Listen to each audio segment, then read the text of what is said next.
vanhu ava vari kutanga vari kutopenga chete, ndozvandiri kutoona panapa. Muri Zimbabwe panapa munzwe nyaya dziri pano. Nhasi ndinenge ndangosangana nemupengo yega yega. Hapana kana wandiri kuona rinomawa. Right. Nyaya iri kubuda yakadai sekutaurwa neuyu anonzi Chaivo on X ari kuti he wants you to believe that ZANU-PF is bad, yet he always wines and dines with us. He doesn't want the likes of the legend Thomas Mapfumo to benefit from the golden hand of Sir Wicknell, yet he has already benefited. Chamisa is a hypocrite. Muchashinura. Ndo mashoko ari kubuda ari kutaurwa this, I don't know, chamuti old madala or something.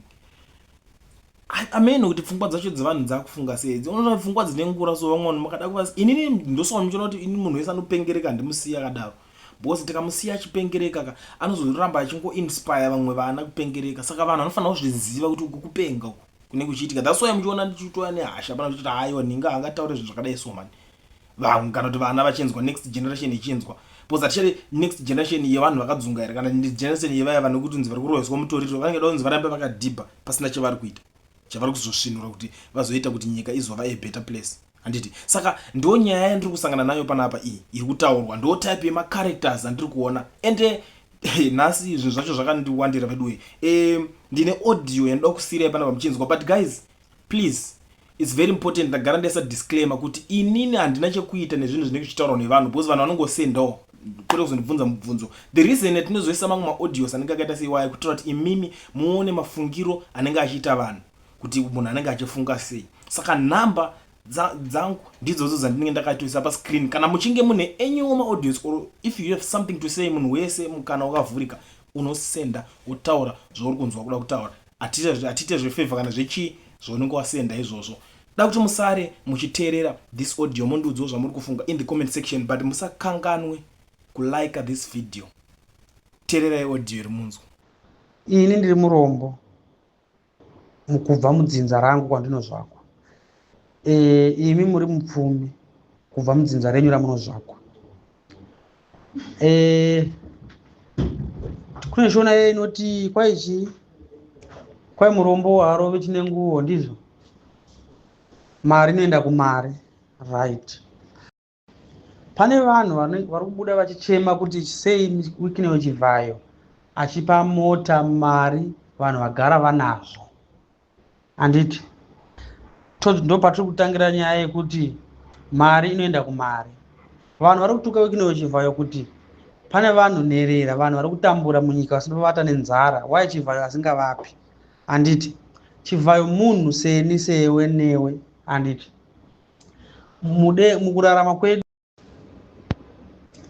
Mukurarama kwedu tine zvatinovimba nazvo. Inini umwe anovimba naMwari wake, umwe anovimba nemidzimu yake. Handiti. But hatikwanisi kublema midzimu yedu oro Mwari wedu kuti sei muchindisiya ndichitambura. Tiri kwanisa kublema munhu wenyama kuti sei uchisiya vanhu vachitambura. Uchitadza kublesa vanhu. Uchiblesa vanhu vane mari kudhara. Tiri kwanisa kudaro kuna Chivayo. But hatikwanisi kudaro kuma ancestor edu naMwari wedu. Right. Toenda pamenzaniso unoti nhasi uno handei kwa okay inini nemi. Ini ndiri murombo kubva mukuzvagwa kwangu. Imi muri mupfumi kubva mukuzvagwa kwenyu. Kwa okay kunosvika konzi kune challenge iriko, competition iriko. Ukatenga chinhu anything, ukasaina chipepa ukanda mubox, unotoona mukana wekuwina. Munodza ndikaenda kwa okay inini ni murombo ndinoruza. Iwewe mupfumi wowina firiji. Kumba kwenyu mimi kuna mafiriji 5 agere mumba izvezvi. Anenge achitoti mamwe asitoshanda, but unowina pamusoro pemamwe. Inini murombo ndoruza. But kana ndaruza, why ndisingabvunzi Mwari wangu yakandisika munyika kana midzimu yangu yakandisika munyika inondichengeta kuti sei mawinisa mupfumi masiya kuwinisa inini murombo. But tiri kwanisa kubvunza Chivayo kuti sei mari yako uchipa vapfumi usingapi varombo. Chivayo munhu wenyama sesu. Handiri mukunzwisisa. Tichikura tichizvarwa nhasi ndotoziva kuti mari inoenda kumari. Zvakafanana nhasi uno izvezvi. Inini ndofamba nebhasikoro risina matai. Ndikabva izvezvi pano ndikaenda pashop yeMose apo pajibet pagambling. Ndikasvika ne200 rand kana 500 rand ndopecha zislip rangu rakadai remanhamba oro rebhora neroto. kouya Boswell riri kufamba neGD6 rine dumbu riri uko, munhu ane mari ane upfumi usingaverengeki mabhengi. Munhu iyeye akasvika ne10 rand osvikobheja loto yake, unoziva here kuti munhu iyeye anohwina miliyoni. Ini ndotadza kuhwina even 20 rand. Zvichikonzerwa nei? Zvichikonzerwa nekuti shona inoti mari inoenda kumari. Iwewo ipapo wabuda mujibheri unofamba uchiti vamwe havo vane laki. Haupopoteri mdzimu yako namwari wako kuti sei mahwinisa uyu miliyoni, iye agara nemari more than miliyoni mubhengi, ane magonyeti. Izvozvo ukatora munhu ane magonyeti, businessman, ukaenda naye kugambling competition, anonohwina iwe uchiruza. Zvichireva kuti mari inoenda kumari. Ngatirambe tine shoko iroro. But munhu muri kukwanisa kuti vanhu vari kukwanisa kublema Wycliffe Chivayo kwaiko, iwe Wycliffe Chivayo sei achipa varombo vapfumi, atadza kupa varombo. Dzimwe nhamo dzatinadzo murudzi ndedzerudzi kwatakabva patakazvagwa. Wycliffe Chivayo angakwanisi kuzorwa nerudzi rangu nedzinza rangu inini. Hazviti. Dzinza rangu nyini kana richiti no, takafa tiri varombo, iwoda kuti Wycliffe Chivayo auye ati yes, inini ndiri kukupa GWE, BMW, GD6 iyo. Who is Wycliffe Chivayo muropa rangu inini, mudzinza rangu?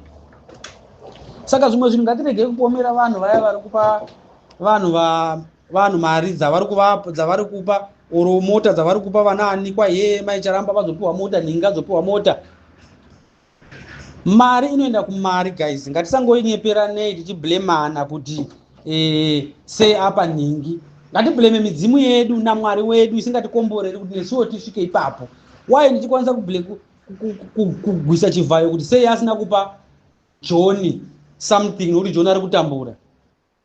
Unoziva kuti zvezvi ndakadai ndikatoti kuna hai kuna Wycliffe Chivayo, muri sei vaChivayo ndokumbira $100 vana vanga vadzingwa school fees. Handipinduri chero message yangu kumFacebook chero kuWhatsApp. But ngakuende rimwe Boswell kana kuti baba Shero izvezvi macheso kana kuti Wingy D tungopa mienzaniso. Ongonoti hai shamwari eshi ndakachona nhasi ndoita sei, anonzi yotore kana kuti 500 US. Mari inoenda kumari. But ipapo ini ndinogona Chivayo kuti why Chivayo iwewe uchipa munhu ane mari. Why usingabvunzi midzimu yako kuti why kumaloto uko ichiwinisa vanhu vagara vane mari. Why isingawinisi isusu varombo? Because rimwe nhamo neurombo hwatinahwo ndo kuzvagwa nawo mufamily matinobva. Hazvingaiti kuti nini dzinza rangu rese kubva kumadzitateguri vari more than 30 something, vamwe vakashaika vamwe vapei, ndongoti nini bhutu ndotomuka inini ndatove Boswell, ndatove nemabhucha, ndatotengerwa mumabhucha imba isakakura tichirenda, dzinza rakakura tichirenda. Zvinoita izvozvo ndopakuzotanga kunzi akaromba. Tarisaidze history yedzinza rake, vaitambura vachiita sei, iye angomuka akapfuma. Zvinoita izvozvo. Saka zvimwe zvinhu tisati tablema vanhu atange tafunga. Munhu uya imari yake anoita zvaanoda nemari yake, anopa vane laki nayo mari iyoyo. Handiri mukunzviwa. Tasvaya achipa vagara vane zita. Chero mukaenda competition vagara vari mberi nevemberi. Chero nyika yaoma sei. Izvozvi ndine vamwe vakutaura kuti ZANU-PF, it's not like ZANU-PF pane iri kuita zvakanaka zvese. Pane pairi kukanganisa, pane pairi kugona. Ngatisanganeni ipapo. Izvozvi umwe munhu anoenda kuZANU-PF unoblema ZANU-PF kwai iri kutishungurudza. Tiri kunana South Africa because of ZANU-PF.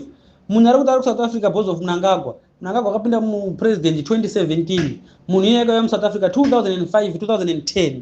Mnangagwa asati adombove any even vice president muZimbabwe. But munhu iye today ari kublema Mnangagwa. Aitei?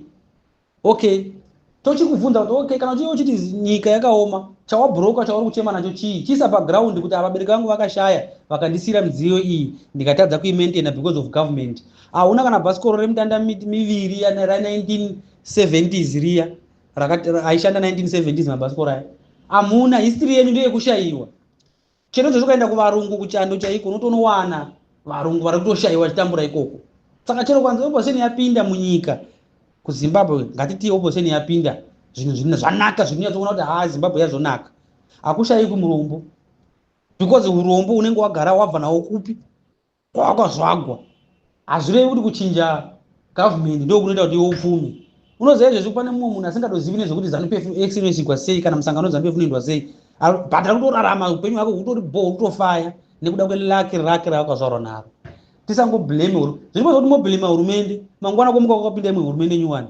Kochinzi ko ndimi zvemaituka vaya muri papi nhasi, zvamungori varombo. hurumende nyuwani yave ne 10 years iripo munei ooneka munhu hauna chinhu. Hai guys, ngatimbovai serious neupenyu, ngatimbovai serious neupenyu hwedu, tisiyane nezvinhu zveumwe murume aite zvinhu zvake ega.